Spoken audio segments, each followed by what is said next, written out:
Hello everybody, my name is Kraywin and today I'm going to tackle the harder questions for Path of Exile new players. So recently I've been trying to help new players as trying to build a viewer base for myself on Twitch as well as YouTube. This will be my first YouTube video, but onto the main topic of this video. As we all know, Path of Exile is a very charismatic game with a lot of intricate systems that all build upon each other to create this grand experience of an awesome action RPG. So one of the hardest questions and more popular questions that I often see is, how do I determine whether an item is good or bad? And I've broken this down into three things. There are three things to determine whether an item is good or bad, and I'm going to go over them rather quickly with you guys. So, the three key points I want to discuss on how to determine whether an item is good or bad is the base item. A base item affects tremendously on whether an item is good or bad. And I have one item here that I will use for all three of my examples, and they'll tie in this whole video.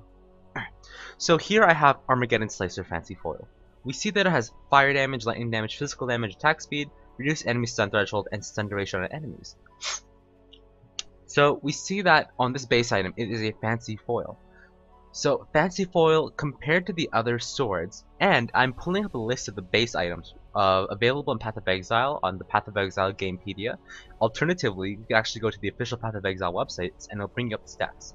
So what makes this item good with these stats? Well, as you can see, because of the elemental damage basically scales incredibly well with attack speed. If these same stats were on, say, a Harpy Rapier with a 1.35 a second attack speed, that 23% increased attack speed would be less than 2 attacks per second, whereas on a jeweled foil, it becomes greater than 2 attacks per second, almost 2.1 attacks per second, which results in a greater DPS increase for the elemental damage on the sword. This is why base items make a difference, especially for certain base items. For example, if I wanted a high physical damage sword, I would go to the Gamepedia and I could possibly do something like scale through damage, and it would bring up Legion Sword, Ball Blade, Midnight Blade, Gladius. But the damage per second on these is only up to 67, and these only have an attack speed of 1.3 to 1.2. So I would go down to something like possibly a Corsair Sword, which has an attack speed of 1.65, which when crafting actually results in a greater DPS increase, especially since the DPS increase from base items is very small. This makes Corsair Swords a much better sword to craft than something like a Legion Sword, which actually requires a higher base level than it. Now, moving on, we've established that base items are actually relatively important, as they can heavily change the desired effect of an item. For example, different quivers can have different implicit effects. Notice how these modifiers for swords offer 18% increased accuracy. However, different quivers can offer something like increased critical strike chance, or increased life or fire damage. I think life. No, life isn't an option, my apologies. But it can offer increased physical damage. This is important to know for point 3. Now, point 2 is affixes. Now, this is the most important one, but I want to talk about number 3 first.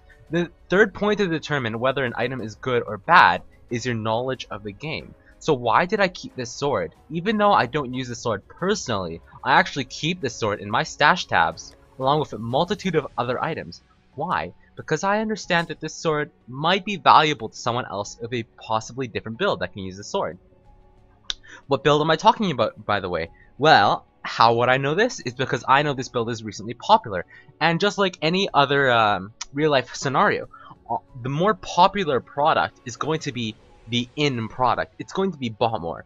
For example, if a season or league where a popular build was say a caster type mage that uses spells to annihilate, freeze, shock, and destroy their enemies was in play, this would mean wands rather with a lot of spell damage and cast speed would be more popular than say a mace that does heavy physical damage for characters who want to build a marauder playstyle. And because of this, the mace would actually cost less, and they'd have less population of available maces, whereas the population of available, say, wands would increase as well as their price would increase. So knowing this, what build did I keep my Armageddon Slicer for? Well, I know that Elemental Buzzsaw is a really popular build, even for lower newbies. And with the introduction of the Herald of Thunder gem, as well as the Herald of Ice gem, I believe Elemental Buzzsaw is going to make a comeback, especially in the 1.30 update where Elemental nodes get a massive buff in the Templar area. So I definitely look forward to the selling. So with your knowledge of the game influencing your other knowledge, this also ties into the fact of how Path of Exile is an incredibly dynamic game, where other players interact with how you view certain items, with how you interact with the skill tree. So I currently see the skill tree as the elemental nodes here aren't really worth it, but come 1.30, the elemental skill nodes are going to be very worth it, especially for Elemental Buzzsaw. So yes, I personally see this going to price because of my knowledge, which is why this lands in the good category. Now, on to point number 2, which is the most important point for any Path of Exile player in the world. So, the stat system for Path of Exile is divided into what are known as affixes. Affixes are essentially the stats on an item. You can have up to 6 total affixes, which means 6 different types of stats. And with 1, 2, 3, 4, 5, 6, 7, 8, 9, not a potential of 10 different pieces of gear, that's 60 different pieces of stats on your gear. That's a lot. So, from affixes, we see that we can actually have 3 prefixes and 3 suffixes. This is where it gets a bit more complicated. And every single piece of gear can have a different set of prefixes or suffixes. So daggers, they can roll spell damage, physical damage, and life leech. However, swords cannot roll swords can roll physical damage and life leech, but they can't roll spell damage. Alternatively, you have scepters, which can also roll spell damage, staffs can roll spell damage, and claws cannot roll spell damage. The same thing sort of applies to wands, which can roll projectile speed, and bows, which can also roll projectile speed. This is further enhanced with amulets as well as other pieces of jewelry, your rings, which can roll a lot more mods or affixes, which make crafting as well as determining whether an item is valuable more confusing. But as a new player, I would not worry about this much. I would rather worry about just this next lesson. So, how do these affixes determine whether an item is good or bad? Well, looking at my Armageddon slicer, we can see that there's a combination of stats that make it good. There's 2 things about this. There's a combination of stats which make an item good, or the individual stats that make the item good through being very high stats. So we see that I have physical damage, fire, lightning, attack speed, reduced enemy stun threshold, and increased stun duration. So I'm going to go to the one-hand sword on poemods.com. I will provide a link in the YouTube. And from here we can find what prefixes and suffixes I have occupied in this weapon. So I currently have fire damage, lightning damage, and added physical damage. I also have attack speed, and stun duration, and stun threshold. So from this we can see that I actually have 3 prefixes and 3 suffixes. I cannot have 4 prefixes, and I cannot have 4 prefixes, and I can't have 2 suffixes. It doesn't work that way. I can only have a maximum of 3 of each. So, because of this, now we also have to look at, alright, so what mods are good with each other? We see that we have flat physical damage that doesn't really work with the elemental damage, because you don't really synergize with each other. However, because I have elemental damage, and I notice that the elemental damage actually lands in the very high tier of added fire damage. Note, prefixes and suffixes all have different tiers of stats. So for example, you may see a belt with 80 life, and you may see a belt with 40 life. This is because they can roll individual tiers within the type of stat. So for added fire damage, there is 1, 2, 3, 4, 5, 6, 7, 8, 9 different tiers of fire damage that you can roll. And lucky me, I actually rolled the best one. I have 38 to 62 fire damage, and from the tier, I can see that 38 is in between 30 and 41. And I also have 62, which is in between 62 and 72. Therefore, I have the number 1 fire damage. I also have number 1 lightning damage, which is 5 to 11. I have 5. I have 112, which is in between 108 and 115. So I also have tier 1 lightning damage. And we go to attack speed, and I know personally as a good player that attack speed scales well at light elemental damage, and because of this, it makes Elemental Buzzsaw, the build, very popular. So, but Kraywin, I have 3 really bad stats. I have physical damage I also have base stun threshold, and I stun duration. Shouldn't half the stats on this item are really bad? Yes, they are bad. But because I know how elemental buzzsaw works, and I know that it depends on more attack speed as well as high elemental damage, I know that they don't really care for the suffixes. However, if this were a different item, hypothetically this was a physical damage sword that relied on local physical damage hybrid, as well as flat physical damage and attack speed, I know for most weapons that these actually don't need the 2 suffixes. So it doesn't matter if this was base stun duration or base stun reduction threshold. Because of this, I can ignore those 2 stats, and this actually makes the sword pretty good. However, you should also take into account that sometimes it's actually best if the stat wasn't there at all. So for an example of this is, I have a shield here, Gale Guard Thorium Spirit Shield. We see that it has 388 energy shield and 2 very respectable resistances. However, it also has life regeneration per second. So because of this actually I know as a more veteran player that the life regenerated per second actually takes a suffix. So this means I can't make the item better than it is at the moment using an Exalted Orb.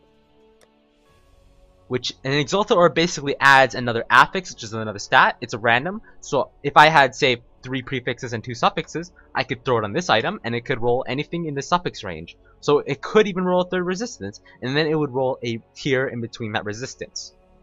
But I can't do that anymore. And because I don't have that option, and I know it has this really bad stat on it, it actually reduces the price of my item. I hope you actually got all this.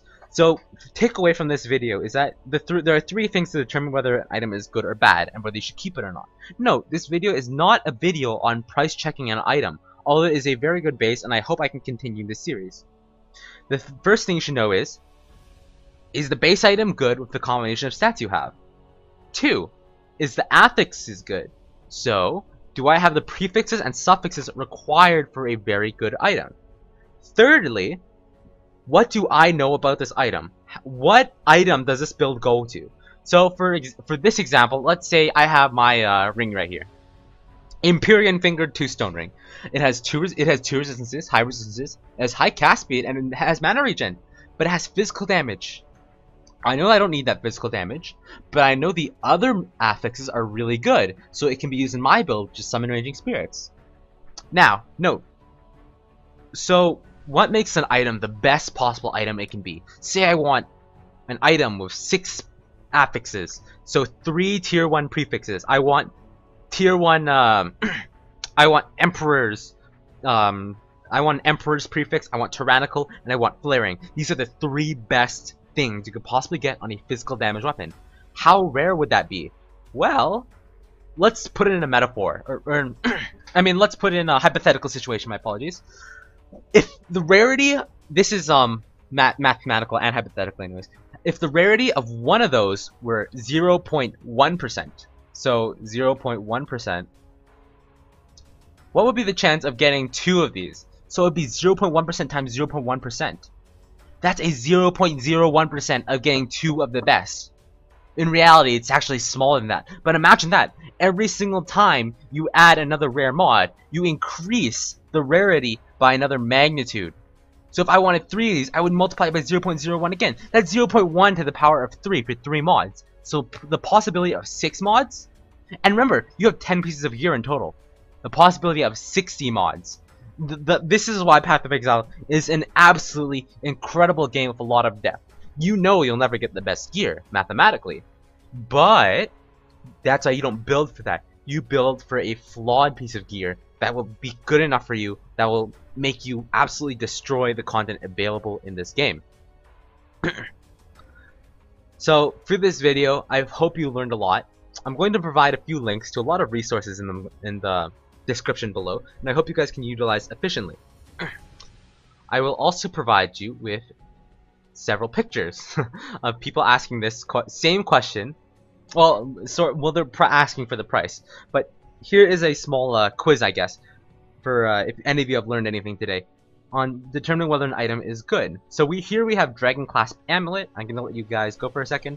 Pause the video here or something like that. Then you can afterwards, please write in the comments and tell me whether the item is good or bad. Remember, you should always consider all 3 points: the base item, the combination of affixes, as well as the strength of the affixes, and also what builds it can be used for. And my name is Craywin. This has been my first YouTube video. Thank you for watching. Please like or subscribe. Anything helps. Craywin out.